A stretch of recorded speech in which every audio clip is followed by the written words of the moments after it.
guys and gals, Nary here from Drake Wing Gaming, a 70-man Sweat of the Gaming Drag today, and coming back at you another Let's Play episode of a Masquerade in the Woods. So y'all, without further ado, let's go ahead and jump right back into it, shall we? Alarm Chan, you are up, and let's go! Trying to be a very, very good boy on my channel, so that the weird little AI assistant doesn't start pestering me about keeping in line. Anyway. But I can't for the life of me figure out why. I lean back against the table closest by. My whole body aches just thinking about trying it out after today's training.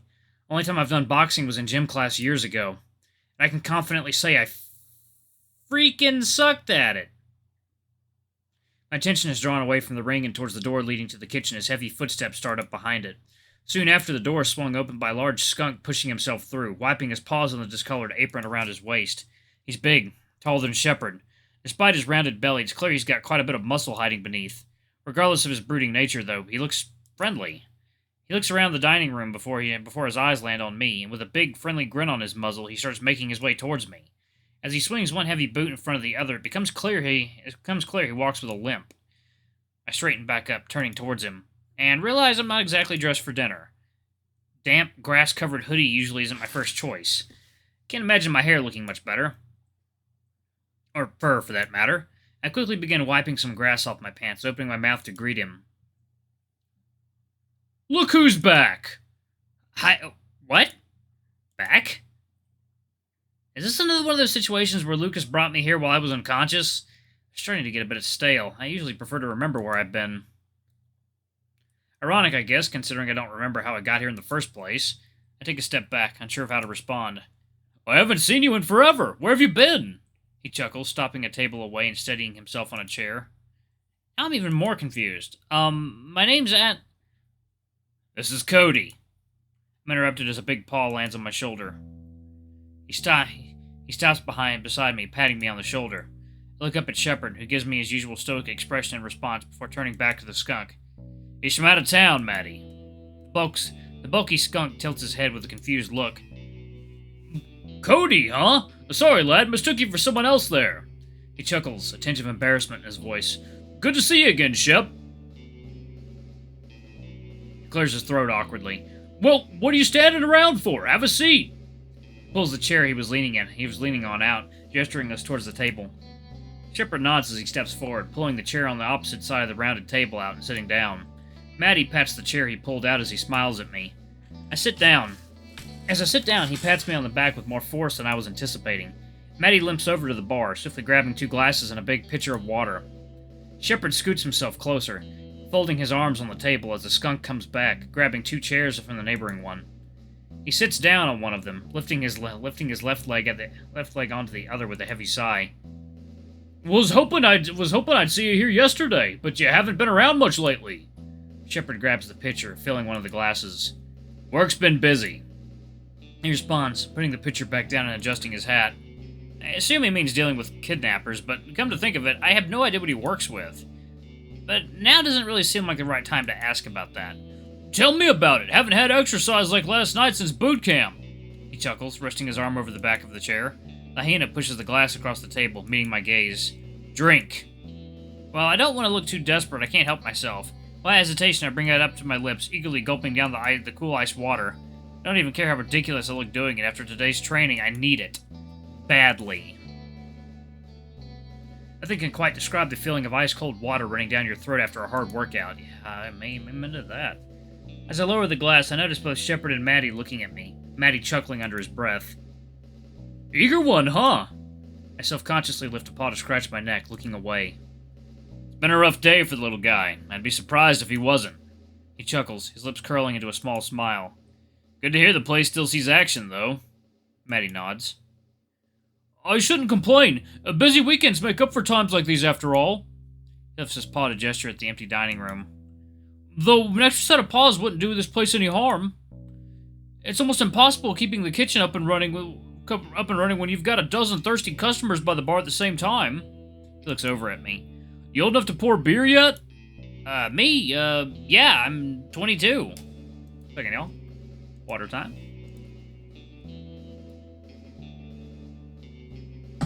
Oh, that's some good water. That is beach plum sparkling water.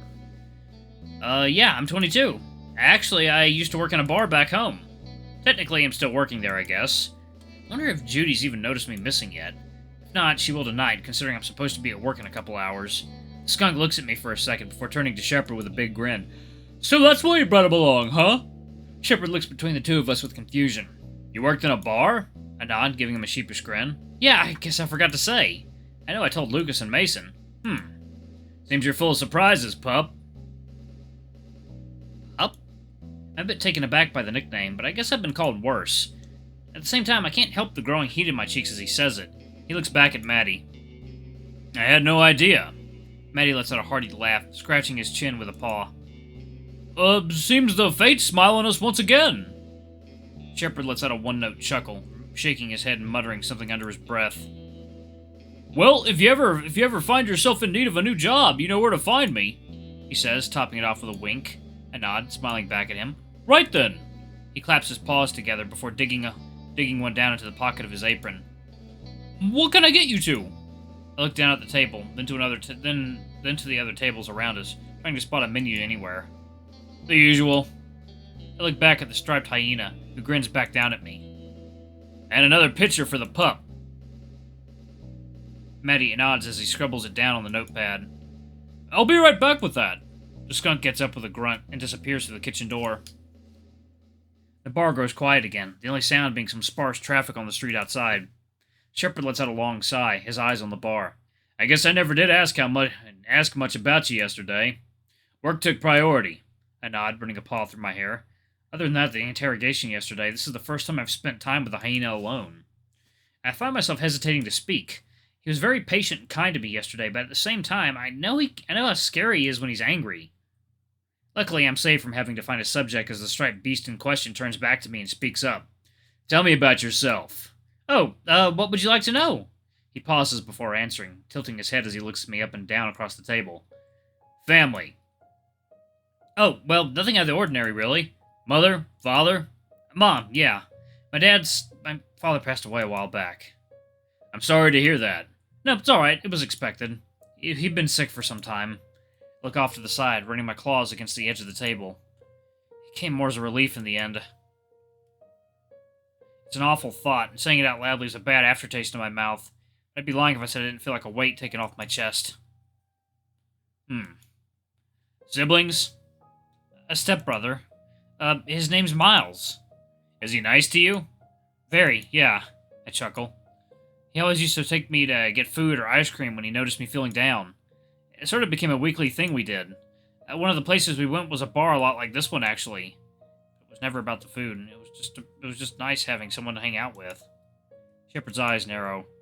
Unlike the others or anyone else I've met before, the hyena has a way of looking straight through you with his piercing eyes. Like he analyzes every little twitch and move you make, studying you. I get what Mason means by Shepard always finding out the truth. Like a bloodhound. Second, y'all. Water time.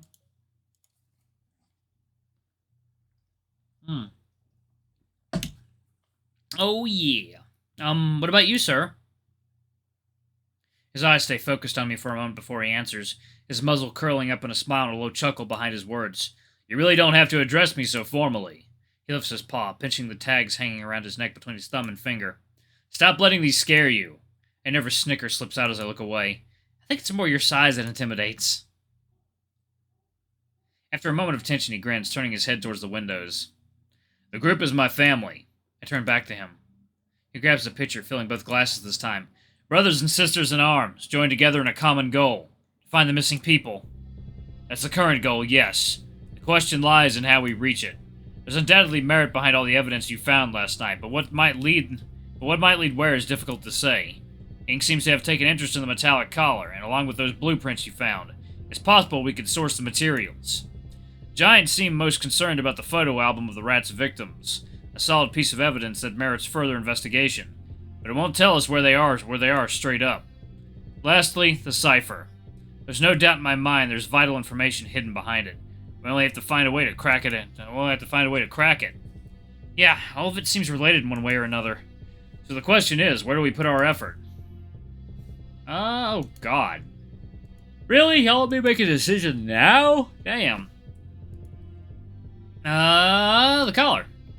I'd say the easiest clue to follow would be the collar. If we can track down where the parts are from, or even just figure out what it is, we'd have a solid lead. Shepard nods, his eyes displaying deep thought. I'm sure Ink wouldn't mind an extra set of paws in deconstructing it. He loves tinkering with shit like that. Me and Giant will keep looking into other pieces of evidence in the meantime. There's sure to be more to all this than we know. I nod. Oh. Okay, so let's load that again. Let's do the photos. Those photos were horrifying to look at. We have to find those people. Maybe we could match the people in the photos with known missing people. Shepard nods, his eyes displaying deep thought. To give us an idea of who the rat was responsible for. Perhaps we could find a link between where and when they went missing. Not bad. It's a solid start. In the meantime, I'll let Ink keep looking into the collar while I crack the cipher. There's sure to be more to all this than we know. I nod. Oh, okay, so that's how you choose your path, I think. Sounds like a plan. Now then. He lifts his paw and knocks on the wooden table before picking up his glass. I follow, grabbing mine. Let the sun set. I rack my brain to remember the toast from last night. And tomorrow, Shepard helps, and tomorrow never come. Good lad. And if the sun rises, may our names be forgotten, but our actions forever remembered. To death. To death? Death to beasts with the faces of men who prey on the weak. To death. The hand sighs, flicking his head towards the hallway we came in through. Now go clean yourself up before the food arrives. You look like shit. He says with a smirk. What? I left a paw into my greasy hair. Oh, right. I'll be right back.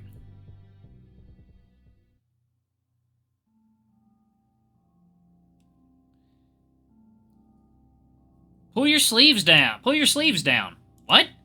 No one wants to see those disgusting scars. Sorry, it won't happen again. Are you really that starved for attention? Which one was Eric? Can we not what? Talk about this here? Fine. What do you want to talk about? I'm going back up north in 2 weeks. Why? Because it's my dad's birthday? Cody, I've got exams. I'll go alone. No. Why? I'll only be gone for a week. Because I said so, alright? Jeez. Fucking hell, Cody.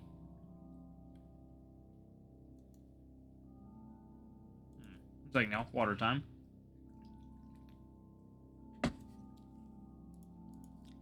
Are you seriously gonna start crying in the middle of a fucking restaurant?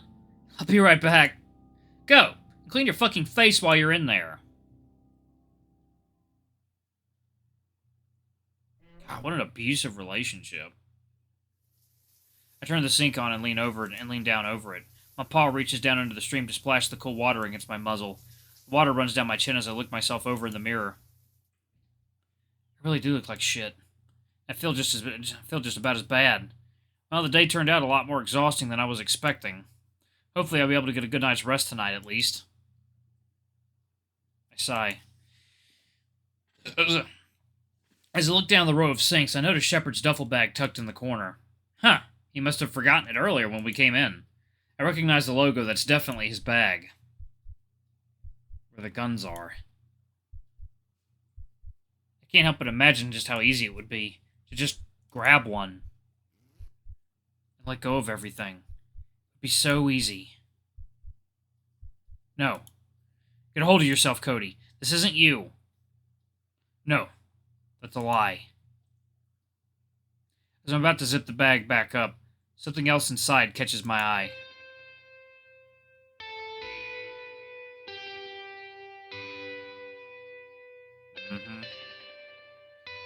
Why'd he bring this? I pick it up, turning it over. It feels strange for him to bring it, considering his reaction to it yesterday. It still feels strange holding it, like I'm intruding on private property. And at the same time, there's a sense of unexplainable familiarity in doing so. What happened to you, Ludwig? Were you caught? Killed? Or did you want to disappear? Escape from all this? Alright, I'm going to go ahead and pause it right there. Thank you all so much for watching. Don't forget to like, comment, subscribe, ring that notification bell. Leave a super thanks or a tip if you can. It always helps. Until the next video, I love you all. I'll see you next time. Bye-bye.